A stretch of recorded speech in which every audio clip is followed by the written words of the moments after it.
What are the costs of switching IT support provider? Switching IT providers can feel like a huge decision for a business. What will the impact be to the actual day-to-day running? Will it be better than what you've currently got? Will they have all the information that they need? All of these different areas can seem really daunting. But let's look at the different things that you need to understand when it comes to the cost of switching provider.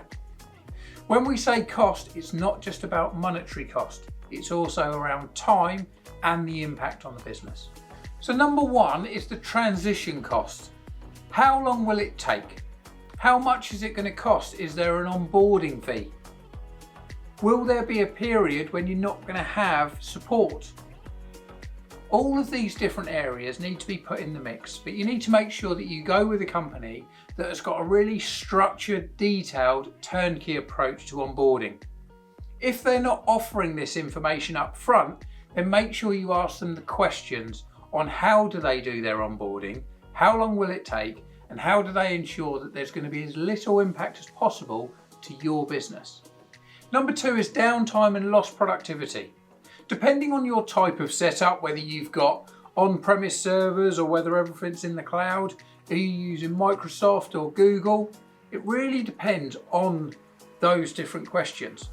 But for example, if you're with Microsoft on 365 as their standard Azure environment, then there'll be no downtime. The reason is that the Microsoft information, the tenant, is yours as the business. And all the IT support company does is bill you for the licenses. This should be a really easy transition. Effectively, if you're billed on the 10th of the month, your old IT company will bill you up to say the 10th of January, and then from the 11th of January, the new IT company will be doing the licenses. You as the user won't know any different because it's the same Microsoft environment. And this is often the case whether you've got on-premise hardware as well. So when it comes to switching licenses and things, there shouldn't be any downtime. Now, if for example, you're using your IT support company's private cloud, then you would need to physically extract that data from their cloud to another one. And that really comes down to what information it is, how intricate the setup is, and then you would get exact costings and actual downtime. But often those sorts of works can be done out of hours over a weekend, for example. Number three is training and knowledge costs. Will your team be impacted by the new IT support provider? Potentially in a positive way. Otherwise, it's really not worth moving. But this is where you need to ask the new provider, what kind of resources will they add to it?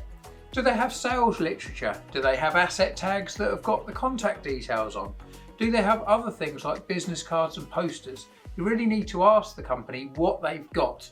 With Syn-Star, we will actually do the onboarding and then have lots of different literature so that the new users, whether it's the business and the management or the individual employees, will have as much information and they'll know exactly who to call and how the systems work.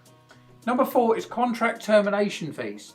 This depends on the type of contract that you've currently got. What is the commitment? Are they going to pay you to exit early? If you're mid-term, have they breached the service level agreement, in which case then you may be able to exit the contract early.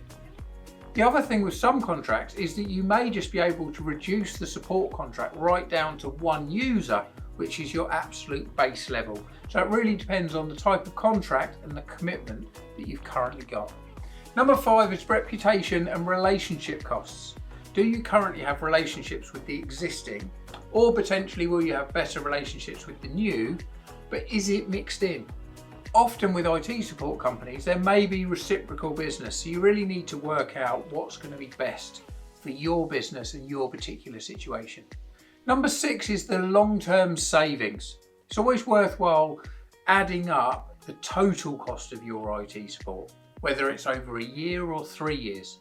Sometimes it may be worth paying an onboarding fee, but because you're paying slightly less per month.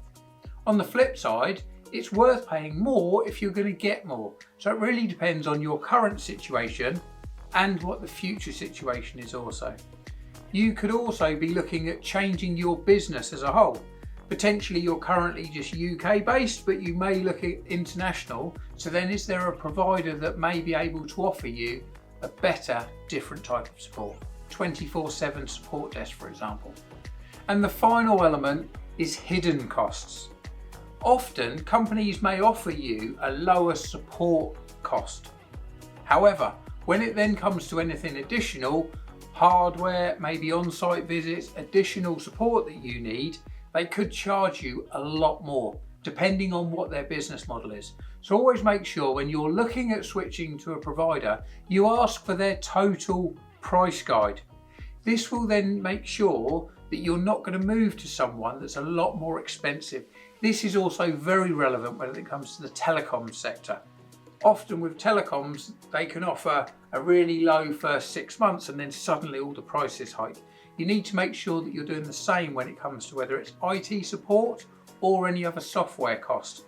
You need to have the total cost, and that's why it's always best to ask for what the monthly breakdown is, but also the total cost of the contract. Then it's a really simple sum just to divide the total cost down to a monthly level, and then you can exactly compare what you're currently paying and what you will be paying with the new provider. It's a really important ratio that you understand. Switching IT providers can seem like a daunting task, but it doesn't have to be. You just need to make sure that every area you've checked and cross-checked up front, so that then when you do sign on the dotted line, you're completely comfortable with everything that's going to happen to move you over to that new provider. So for that reason, Syn-Star's created a Switch to Syn guide, where we break down all the different areas that you'll ever need to know about moving your IT support to Syn-Star. So please click on the link now and download our Switch to Syn guide.